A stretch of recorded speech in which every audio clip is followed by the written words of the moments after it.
Alright guys, welcome back to Strong Successful Male. So for today, or in this case this evening, I'm going to continue on part 2 of the story I covered earlier, all about the guy who got married and everything seemed great at first, the first couple of years, and then, like that, the SEX dwindled down to next to nothing. He tried talking to his wife about various things, nope, gets gaslight, all that, and finally he's had enough. And where we left off, he had a consultation with an attorney, a female attorney, that found a nice way to make it that basically she's the wrong one in the relationship by denying him the loving for more than 6 months, and recommended that he record a conversation to prove those things so a judge can't make things in her favor. And we're going to pick up where things left off. And if you don't know what I'm talking about, go back and watch part 1. So our guy continues on saying, I can still feel how desperately I wanted a woman that I share most of my adult life with to love me. I'm not even sure if I can formulate the words how much I wanted that, which is why I put up with it for so long. That's exactly why you put up for so long, and she knew that. She knew that you were more into the relationship than she was, and it's so unfortunate. You want to have someone that you care about, that you could treat in such a good way. The problem is when guys do that, that's perceived as weakness. It's ridiculous, but it is what it is, you know? It's far better that she's more into the relationship, the marriage, whatever, than you are. And also, most guys do not have the ability to be in love with their woman, if you will, and walk away if she crosses them too far. Most guys can't get to that point, you know? I did a video about a week or two ago about a grandfather who recommended his grandson never be in love with her. You can love her, but don't be in love with her, because if you're in love with her, you're gonna put up with too much shit. And women do not respect weakness. But you learned. Other than finding out what my legal options were, I still hadn't talked to anyone about what was going on other than my dad, and while he asked me a couple of times if we worked it out, I just told him it was a work in progress. It was about a week after talking to the lawyer when the hardest truth hit me in the face. My wife did not love me. Well, bro, it's all about actions, and her actions have been telling me, based on your story, that she sure as hell didn't love you. So far, I tried talking, being romantic, giving her time, showing patience, and being understandable, but all that got me was more rejection. Exactly. That's why I have no reason to stay in this fucking marriage anymore. I decided to treat her the same way she was treating me to see if she would even notice. There was no great plan. I just stopped talking to her unless she asked me something directly, and then it was only 1 or 2 word responses. We're about a month and a half away from our 4-year anniversary, and I said that if nothing changes by then, I was done. I gave everything I had to our relationship, and my return on investment was being treated like I didn't matter to her at all. I'm convinced that she was ready to find a husband, and she met you, and she thought she had a sure thing, no offense, but that's what she thought, and put on the show, and then when you got married, the show continued after maybe a couple of years when I would probably guarantee her some alimony, and then here we are. He says, sorry here if it sounds like a bitch just whining about how effed up life is, but it is what it is. Bro, you're doing just fine. I was hoping that me backing off and not interacting would give her a clue I was finally near finished. But it's like she didn't even notice. That hurt. I'll bet if I would have stopped paying my share of the bills, she would have noticed. Oh, I guarantee you she'd notice that, my man. Then she'd have reason to talk to you. Or if he told her you're deciding to leave your job and to go for something that makes you happy but pays you less, oh, I'm sure suddenly she'd have plenty of reason to chit-chat with you more often, disrupting her lifestyle. It was on our 4th anniversary when the last threads of hope were cut and I knew there was no going back. It was on a Tuesday, and I even took a few hours off of work so I could get home early. I left the gift I bought in my car and was hoping that we'd be able to finally sit down and have a talk so we could fix what was missing in our marriage. For nearly 2 years, it was me who had to initiate anything, and I wanted to show some sign that she cared about me. I wasn't looking for grand gestures, simply acknowledgement that I was in the same house would have been better than the treatment I've been getting. Normally, on our anniversary visits, the same restaurant we visited on our first date. We did it every year, even before we were married, and I already made reservations for that night. So, for 6 years in a row, we had dinner at the same restaurant on our anniversary. Okay, so she's aware of the drill. There's no confusion here about the procedure of the drill. Make that clear. The reservations I made were for 8 p.m., and she usually got home from work around 4. The hell she do? She work for the government? Start early, home by 4? Or maybe she's a teacher. I don't know. She was surprised to see me at home before her, but I didn't say anything about dinner or our anniversary. I just said that they let me go early, and she didn't say anything else. Went to her room and changed into her t-shirt and sweatpants that she normally wore every day, and plopped her ass down on the couch and turned on the TV. She may have said 5 words to me the entire time. One of those, huh? All of a sudden, the pretty gal that you're with all the time, now you're living with her and you're married to her. It's sweatpants and a t-shirt and sitting her ass down on TV. Yesterday was Christmas, guys, as you're aware. And for the first time in ages, I spent a lot of time. I was with family. They came to see me. I must have spent 6 hours on my ass watching fucking TV, movies, and eating cookies and having some wine. Having a good time. I can't remember the last time I sat that long on the couch watching fucking movies. And you know what? I felt like a loser afterwards. Because I may get 1 hour and one and a half hours a night max.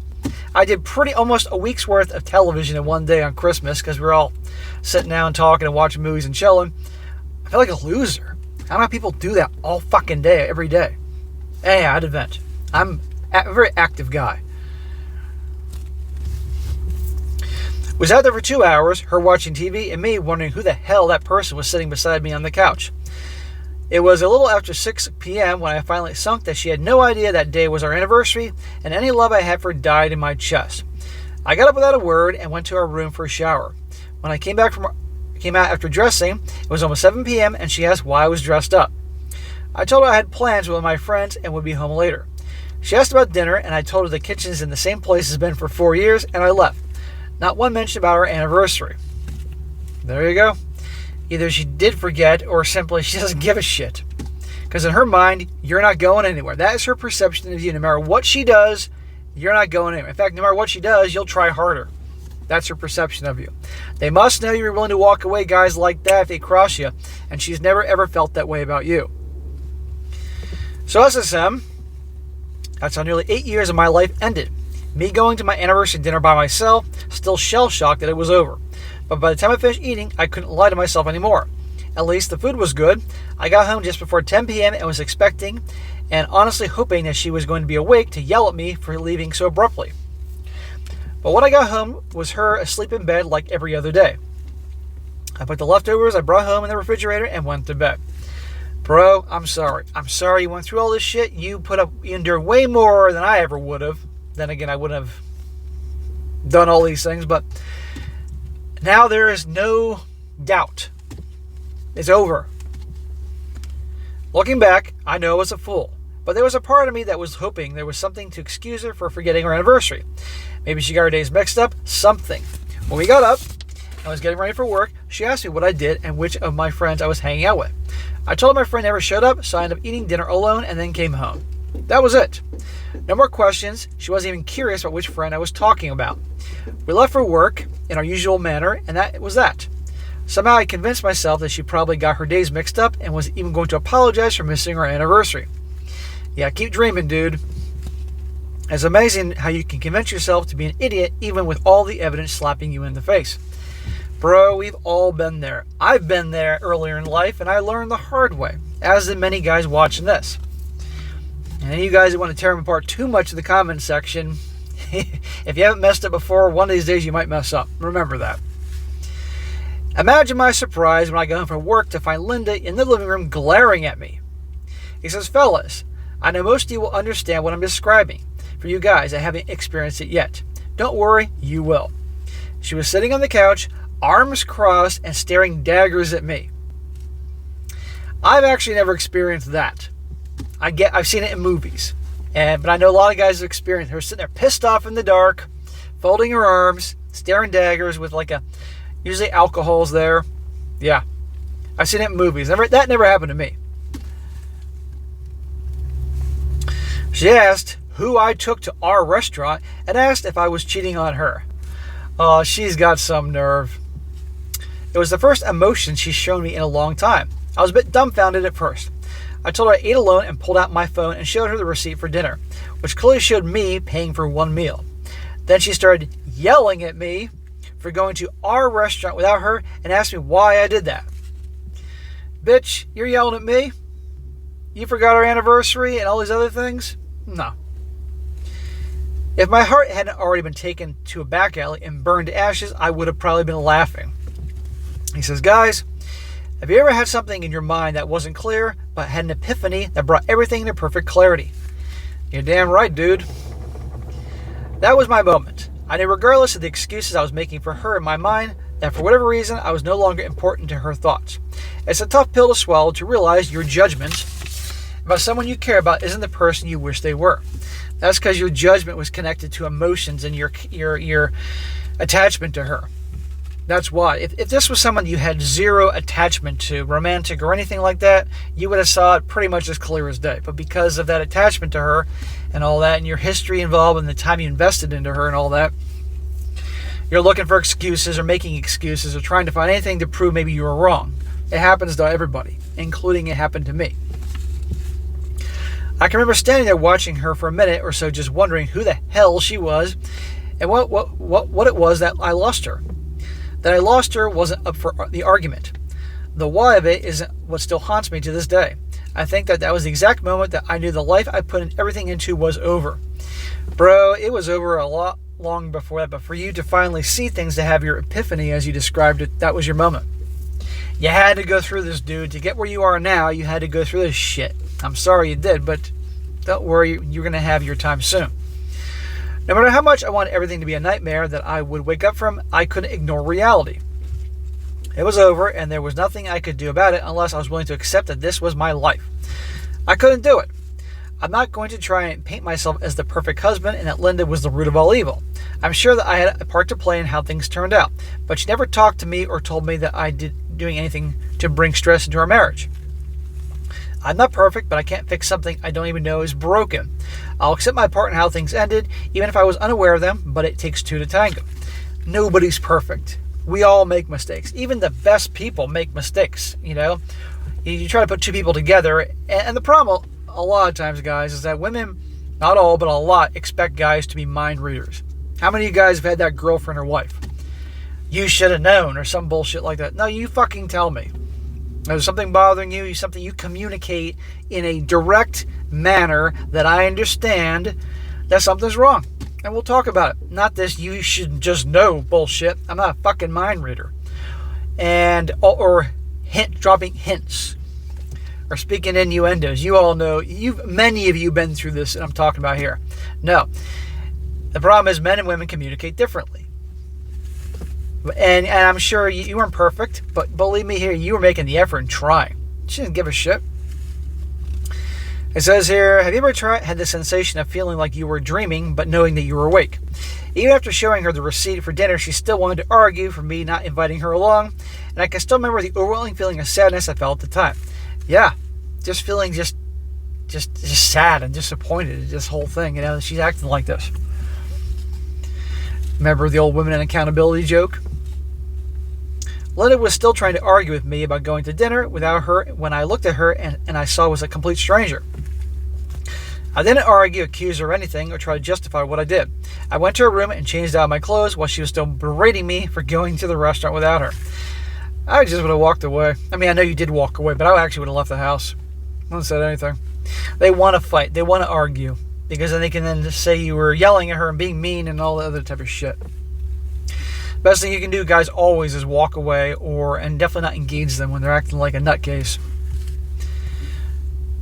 When I got changed, I pulled out the present I bought for her for our anniversary and went and sat down in the living room. She was still giving me shit for going out to eat without her when I had enough. It was probably the first time in our entire relationship that I yelled at her, but I told her to shut the fuck up.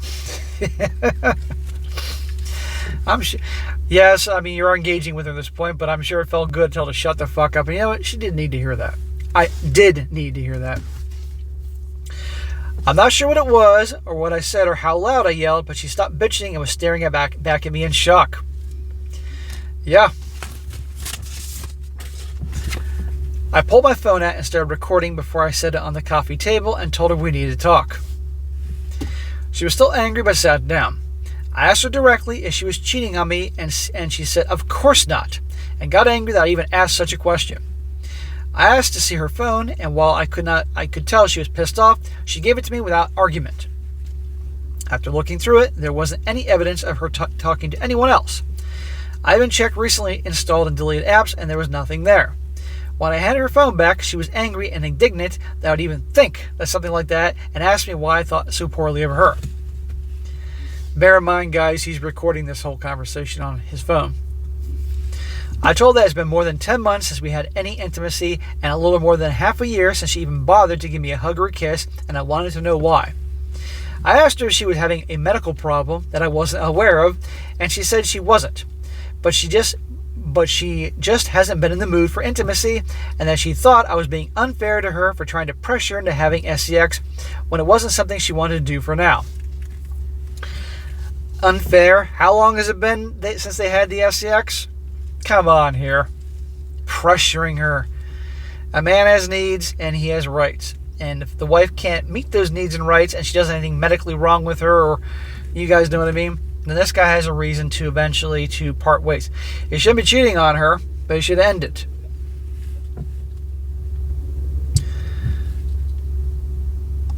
I told her that in the last 2 years, we've had sex a total of 9 times and nothing in the last 10 months. I explained that I gave her time and was understanding, but it felt like we were only roommates and never even close ones. I told her that while that life may have suited her, it didn't feel like I was getting anything out of our marriage, and like clockwork, she started crying. When all else fails, bring on Niagara Falls. So again, he has this all recorded, as his lawyer said. That way it can be shown, no SEX for 6 months, and you all heard what the lawyer said in part 1. I sat there watching her for a couple minutes and realized that I didn't feel any sympathy for her tears and told her to knock it off. Yeah, you're done. When you don't fall for the crocodile tears, you know it's done. I told her that I've been here for her for nearly 8 years and she's treating me like an expendable extension of her life, and she wanted to argue that she wasn't treating me like that and that I was overreacting. Yeah, it's your fault, not mine. I pulled out the diamond bracelet I bought her for our anniversary and set it on the table. At first she was shocked, and then she smiled and asked me why I got that for her. I told her it was for a 4th anniversary present, before I closed the box and put it back in my pocket. But you're not getting this one, a-hole. At first she looked confused, but it didn't take long for her to look embarrassed. She started saying, OMG, I'm so sorry. I forgot. I've been so busy. Blah, blah, blah. Yeah, sure. She was promising to make it up to me, but I cut her off and shook my head.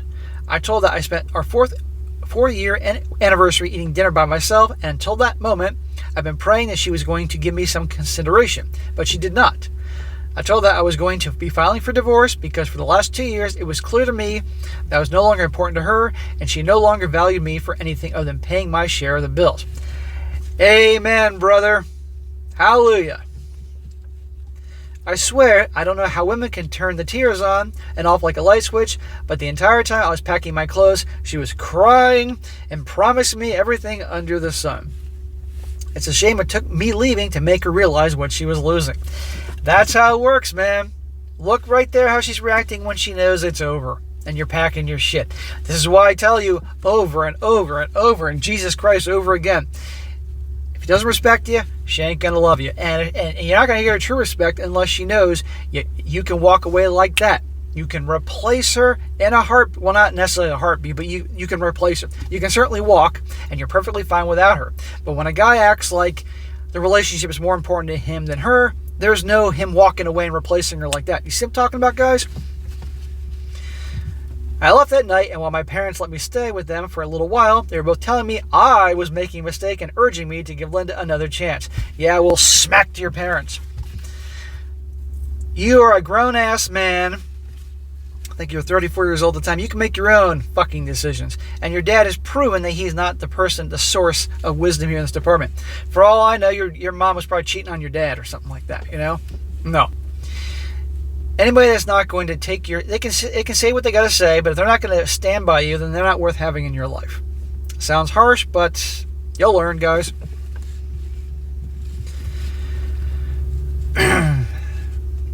Even after I told them what my life had been like, they didn't budge. Fuck them. Thankfully, I was able to get a new apartment about a month later and got out of what I can only call harassment. With what I recorded, my lawyer was able to file for divorce on the grounds of constructive abandonment, and for what she told me, it was the difference between stuck paying significantly more in spousal maintenance. Good job, female attorney. There you go. Bro, you handled that like a boss. I'm so sorry this happened to you. But doing that and getting her in a state where she was going to sound off about everything and recording her, brilliant. Even after I was basically being held hostage in my own life, I still got stuck paying her alimony for 3 years. Of course. It's just not right. I did everything to make my marriage work, and when it fell apart by no of her actions of my own, I was still forced to pay. I'll be done with my financial obligation to Linda in another year, and I'll never make the mistake of legally tying myself to another woman. All I wanted was some recognition that was important to her, and in the end, I got no SCX, no respect, and the privileges of paying money for a life I wasn't invited to share. If I knew then what I know now, I can't imagine any situation where I would agree to get married. I'm sure I sound angry and bitter, but that's because I am. I gave up everything I had in my marriage, and I was the one that ended up paying the price. Exactly. Dude, nobody here blames you. I get you don't sound like you're bitching or being a bitch. No.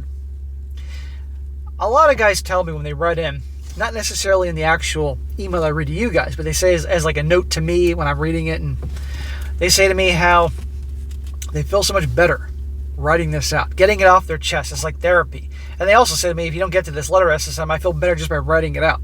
So it's good you are writing this out, and nobody's going to blame you, and it's helping you. And this story will help others. But yeah, you put everything into the marriage, and the problem was that the mistakes you're making, my friend, is that because you were with her for a pretty decent amount of time. I would have been with her a little bit longer before you got married to her. But she was acting like, okay, this could work. But when things were going downhill, you were still trying too hard. And you fell into the trap that you're not alone here. So many other guys do. That was the biggest thing. And the more you tried, the more she backed away. And even when you backed away, she was just like, whatever. But I'm glad you're getting out of this early on. He says, now, almost 2 years after the divorce was finalized, my family is still giving me shit for walking away from a good woman, and Linda is still trying to get me to give her a second chance. F your family. If they're not on your side, I would put that to better. It's Christmas time, Christmas season. I say, mom and dad, family, it's now been years. I'm 36 now. Enough. I don't want to hear a fucking word about my ex or any of this other thing. If you love me, you will drop it and take my side. Otherwise, well, this is the last Christmas and New Year's you're going to see me. And if you think I'm bluffing, look what I did to my wife. And watch what happens. The power of walking away, gentlemen, it works in many, many different situations. And as for her, tell her to kiss your ass. Which she probably would do, actually, physically, to get you back. What kind of effing clown world do we live in? I'll accept that I have my faults, but god damn it, why is it that men are always expected to forgive the woman's shitty behavior? Yeah. Sorry if I'm coming off like a bitch. Stop saying that, you're not, dude. But I'm sure you'll be able to find some lessons in my story that other men can use to protect themselves. The end. Well, bro, that was a good story, and you weren't being a bitch. I really respect you writing this in, and you've been suffering. But guess what?